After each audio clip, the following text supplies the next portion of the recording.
से आरंभ करितबा अनेक काम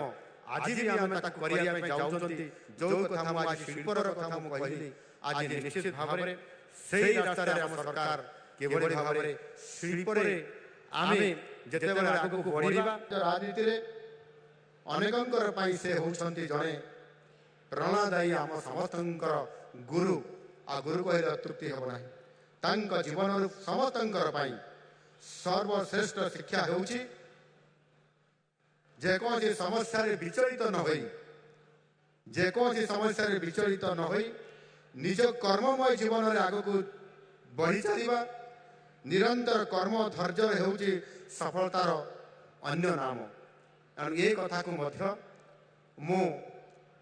तांकर शासन काल समय दूर देखी एवं जिते मो राजनैतिक कैरियर भीतर को मो सर्वप्रथम छात्र अवस्था मो साधारण राजनीति में 1992 मसीह आसिली एवं परवर्ती पर्यायर 1997 मसीह मुझे सरपंच होती केन्दुझर जिलार मो राईकला ग्राम पंचायत एवं परवर्ती पर्यायर मो राजनीति को मोर प्रथम पसंद हिसाब से बाछी भविष्य में अधिक राजनीति करवा लोक सेवा करने आधार करी किभली विधायक से राजनीति आरंभ करली आ से समय जानकी बाबू मुख्यमंत्री केन्दुझर गस्थ एवं केन्दुझर गस्थ समय जानकी बाबूंकर सहित से मोर युद्ध होता छात्र परवर्ती पर्यायर राजनीति आरंभ करवा और सरपंच हवा एवं युवक एवं से युद्ध तो निश्चित भाव में होता सहित आम से युद्ध आज मो स्मृति अच्छी एवं से युद्ध अति छोट युद्ध थिला एवं से युद्ध जहाँ भी होना कहीं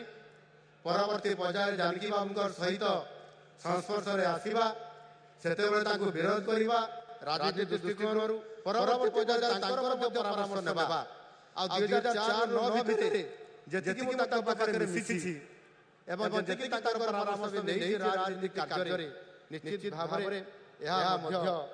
प्रेरणादायी मु केते विरोध परामर्श नहीं गुरु हबार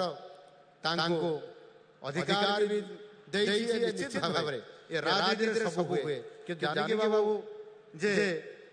2004-09 अनेक परामर्श देते युवक एवं से समय ओडिशा विधानसभा मुख्य सचेतक मु सीधा चांबर बसे आलोचना करे केमिति विधानसभा चलिबो कोन करिया पड़िबो एवं सरकारी दल आ विरोधी दल को एकाठी करेकरी सेते विधानसभा चलेबा निश्चित भाव में ये कला मो पाखरे आदो नथिला किंतु दुई तुंग नेतांकर उपस्थिति रे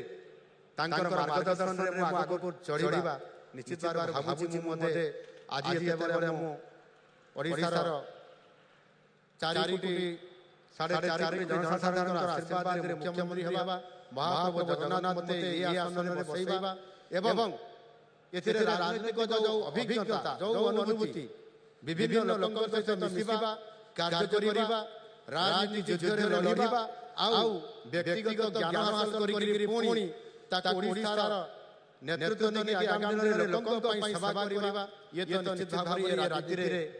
जहाँ जानकी बाबू करि जाइछन्ते मु कहउतली एठी जे तांकर सर्वश्रेष्ठ शिक्षा होची कोन समस्या विचलित न होई निज कर्ममय जीवन रे आगु को बढ़ी चलिबा आउ विरोधी आउ सपक्षवादीर समस्तंकर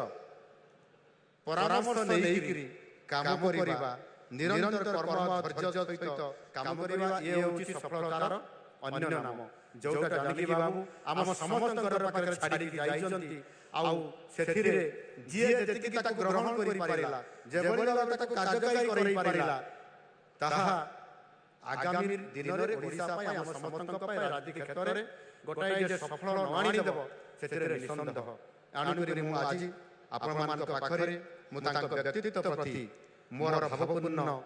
श्रद्धांजलि निवेदन करूछि एवं से आम पाखरे एही बड़ी भाबरे सबुदिन से आम सामने रहंतु राजनीति दृश्यपटरे तांकर समस्त जो सफलता गुड़िक आम ओडिशा पे आनी देइछंती आ जोथि पाई कि से आरंभ करितबा अनेक काम आज भी हम ताकू करिया पे जाउछंती जो कथा हम आज शिल्पर कथा हम कहिली आज निश्चित भाबरे सेही रास्ता रे हम सरकार केवल भाबरे शिल्पर रे आमे जेतेबेले आगु बढ़िबा सेतेबेले निश्चित भाबरे जोथि खणी अछि जोथि पानी अछि जोथि 575 किलोमीटर हमर कोस्ट लाइन अछि जोथि मैन पावर अछि जंगल अछि सब प्रकार शक्ति हम पाखरे अछि आज विधिभूमि मध्य हम पाखरे अछि एबोली सुजगर हाथ जोड़ा करी आज जेतेबेले ओडिशा आगु बढ़िबो दलमत निर्विशेषरे हम समस्ते आज एकत्र होइकरी ओडिशार सर्वांगीण विकास पाई समृद्ध ओडिशा पाई नुआ ओडिशा गठन करिबा पाई विकसित ओडिशा गठन करिबा पाई जेतेबेले आमे आज आगु बढ़िबा आगामी दिन जेतेबेले आजिर यशस्वी प्रधानमंत्री नरेंद्र मोदी जी आह्वान देइछथि 2027 रे विकसित भारत हबो एवं सेतेबेले ओडिशा नेतृत्व नौतुब ग्रोथ इंजिन हिसाब रे याको आधार करी आज ओडिशा आगु बढ़िबो आ जानकी बाबूंकर जो प्रेरणा जो उत्साह जो तक राजनैतिक अनुभूति आज जेबोली धैर्य सहित काम करिबा हमको बांटी देइछंती ताकू पाथै करी हम समस्त को आगु मध्य बढ़िया पई पड़िबो समस्त को धन्यवाद भारत माता की जय वंदे उत्कल जननी।